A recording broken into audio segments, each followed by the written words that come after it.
15th finance commission 15वं finance commission हे 2025-26 ला त्याची 5 वर्षाची मुदत संपणार आहे। हे फायनान्स कमिशन दर 5 वर्षाला गठीत होतं। 13वं फायनान्स कमिशन झालं, 14 झालं, आता 15वं फायनान्स कमिशन जे 2021 पासून ते आता 2025-26 च्या शेवटच्या वर्षात आहे। मला फक्त काही गोष्टी या सभागृहाला सांगायचे आहेत, त्या म्हणजे जो शेअर आपला महाराष्ट्राचा आपण इन्कमचा शेअर जो केंद्र सरकारला देतो, तो इन्कमचा शेअर जवळपास 37-38% आहे। पण आपण परत किती घेतो तर 2011, 10, 11, 14, 15 हे 13वं फायनान्स कमिशन मध्ये 5.1, 14वं फायनान्स कमिशन मध्ये 5.5 आणि आताच्या 2021-22 ते 25-26 च्या फायनान्स कमिशन मध्ये 6.3। आपण देतो किती आणि घेतो किती हा सरकारचा भाग आहे। हा आपण फेडरल स्ट्रक्चर मध्ये राहतो।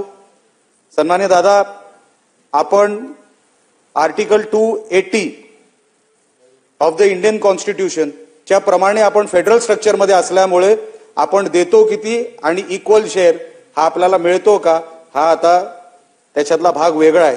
पण माझी विनंती सन्मान्य दादा आपल्याला एवढी आहे, बिहार सारखं राज्य हे सलग 10% घेऊन जातं। यूपी सारखं राज्य हे 13th फायनान्स कमिशन मध्ये 19.6% शेअर घेऊन गेलं।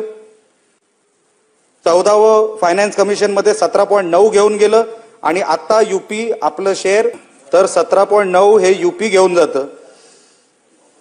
तर माझी विनंती सन्माननीय दादाने एवढी आहे की आपण आपल्या वरती तर मध्य प्रदेश पण आहे जे 7.8% घेऊन जातं। दादा, आपण जर आपली पूर्ण ताकद आणि आपल्या ह्या महायुतीची पूर्ण ताकद जर लावली तर आपल्या महाराष्ट्राचे किमान 2% वाढवावे।